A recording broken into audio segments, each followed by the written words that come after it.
Билимдүү улут гана өлкөнүн өнүгүүсүнүн чыныгы локомотиви боло алат. Бул туурасында министрлер кабинетинин төрагасы Акылбек Жапаров өлкөнүн билим берүү кызматкерлеринин, билим берүү тутумунун жетекчилеринин республикалык педагогикалык кеңешмесинде сүйлөгөн сөзүндө билдирди.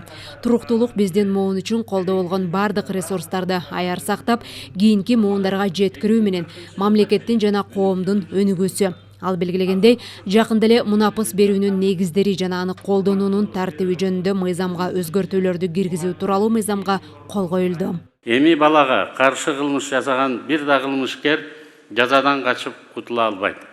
Эскерүү мөөнөтү өткөнүнө карабастан, психикалык жактан ооруса дагы шарттуу түрдө эркиндикке чыга албайт, мунапыс ала албайт. Баарыбыз жалпы коомчулук, ата-энелер, мугалимдер жана социалдык кызматкерлер, дарыгерлер, психологдор, милиционерлер, судьялар, адвокаттар, укук коргоочулар үчүн эң негизгиси дароо коңгуроо кагып, мүмкүн болгон зордук зомбулуктун фактылары боюнча бир дагы шек саноону колдон кетирбей, дароо жооп кайтарып, мындай учурларды түп тамыры менен айоосуз жок кылууга жана болтурбоого аракет кылуу керек.